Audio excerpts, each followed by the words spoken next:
Hello everybody and welcome back to the channel. Today we've got a fun fact-filled video all about answering that big conundrum of how do you carry all your liquids and all of your energy supplies during those all-important long runs. If you're watching this straight away as you're uploading it, then I'm sure a lot of people are going to be getting ready for spring marathons. But whatever you're training for, whatever is in the future, these long runs and fueling them properly is going to be pretty key to your race success. So just before we start, as with anything nutrition-based, everybody is slightly different and it will vary quite a lot with weather conditions as well. But what we normally recommend when you're going out those long runs, try and fuel them once about every sort of 35 to 45 minutes. Take some sort of energy carbohydrate type gel on board, and with drinking, drink to thirst. If you're thirsty, have something to drink and just keep that topped up as you go along. Now, what do we define as a long run? Well, for some people, really anything over about 60 to 90 minutes. Longer than that, you're going to want to think about taking some nutrition and some liquids out on the run with you. You don't want to be bonking, hitting the wall when you might be out, a little bit isolated potentially, and getting into some trouble. So it's good to have this stuff on you,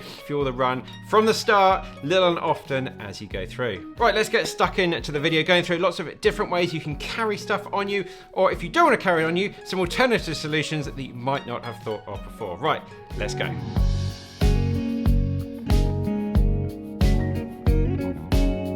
So the first one is to get yourself a running pack. A hydration vest is what they tend to be called in the running industry. Now, these are packs that are purpose built for running. They hug your body and they don't bounce around as you run along. So a lot better than like a traditional sort of backpack, something like that. You can store usually around about 1 litre of fluids on your front here in 2 soft flasks. And then you can also get like a bladder to go on your back to hold anything up to another 1.5 to 2 litres. So you potentially could be running with 3 litres of liquid here, which is more than enough for most people to be getting through their long runs. There's also lots of pockets that you can store some extra gels in, and it's super easy to keep your car keys, your phone, and anything else that you want with you. If you've seen some of our other videos, you'll have seen me with my Salomon pack out in the hills. And yeah, really good if you're going somewhere a little bit more isolated. Take this kind of thing with you. You've got all those supplies you need, and maybe a little bit of first aid kit as well, just in case something happens. We always recommend checking out Salomon, or if you're looking for something a bit more budget friendly, then get down to good old Decathlon, because they have some really good options in there. What I take out on pretty much every single run I go on is my naked band. Now, this band goes round my waist, and then in that I can pop in a soft flask, some gels, my phone, my car keys, and it just stays around my waist. It's elasticated. Now, I've actually run many marathons and half marathons with this as well, keeping my supplies in there for while I go round the course. There's lots of different versions of things like this. The naked band is quite hard to get hold of. Salomon make one. A company called SPI Belt do something similar with an elasticated thing. If you just search sort of running waistband, read some reviews, and you'll see some very sort of similar things pop up. Final option, and this really is just talking about gels in this one, is to have some clothing, types of clothing where you can store gels on them. Now, my partner Sarah has some leggings. She can stuff some gels down the side on her leg there. I've got some shorts from Soar Running. They've got gel loops on the front and the back. Now, there's so many different examples of this sort of thing. We'll link some down below if you want to check out some alternative clothing that can carry those gels with you. Quickly, guys, you are finding this video, so please smash that like button and answer today's question of the day is, how do you carry your gels and your water and your supplies during your long runs? Or how do you get access to it? How do you fuel yourself? Help out the community down in the comments. Maybe you've got some ideas to help everybody out as well. It's really great to share the love and share that knowledge. Right, back to the video.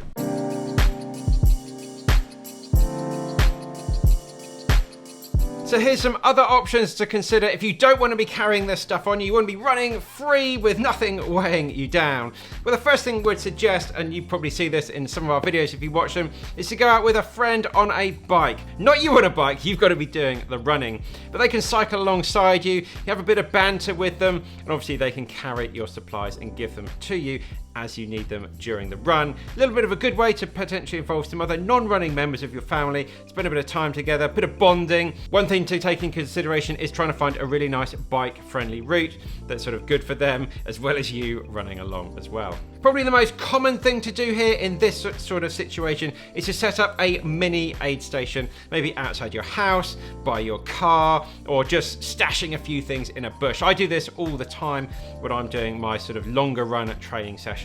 And then you can just run a loop or out and backs, coming back to this central point where you're storing some water, some liquids, and some gels as well. Now, if you do have to stop just for 10-20 seconds or something just to grab your drink, that's absolutely fine. It's not going to impact your training at all, so don't worry at all about that sort of thing. Now, the next few options probably a little bit more applicable for sort of more slower, easier runs where you're not really trying to hit definite splits and you can stop for a few minutes. The first one is using public water fountains. Now, in big cities, these should be fairly easy to find. You can actually go onto Strava and look up on the mapping function there. Now, it lists where water fountains are on there, so it's really good to have a look on there, maybe plan your route, taking in these water stops. Now, in some cities in the winter especially, they can turn these off. It is a little bit annoying. The second option, just simply stop at a shop. I do this on my sort of slower, easier runs all the time. Just pop in, grab a drink, grab a few snacks, get it on down in a couple of minutes. 2 or 3 minutes out of your run, it's really not going to affect anything too much. And the final thing here is to put yourself in a warm-up race. Now, if you're training for a marathon, so that's what a lot of us are, then a half marathon, or maybe if something like a 20-miler, there are more 20-mile races than you might imagine, put on specifically for people to practice everything for their goal marathon. Now, the advantage of these, you can get used to running around lots of other people. You can have water handed to you as you go around, drinks, gels and stuff like that. Practice taking those on board, and you can also practice in your race day kit. But essentially, you don't have to worry where you're going to get all of those energy supplies from. If you are going to be planning on carrying your own gels, then it's obviously a good idea to practice this in these warm-up races and tweak your kit and tweak everything to get it just how you want it. So come race day, the big goal race, is going to all go perfectly well. Now, for some examples here in sort of the UK, the Hillingdon 20, run through, do some good ones at Goodwood, Alton Park, the Tarpley 20, the Ashby 20. Just have a look, just Google 20-mile races. Kind of put this in maybe sort of 3 or 4 weeks before your big goal race. Right, there you have it, guys. Hopefully some top tips and tricks there to help you out on your long runs. As always, keep working hard, keep on getting it done, and we'll see you very soon in the next one.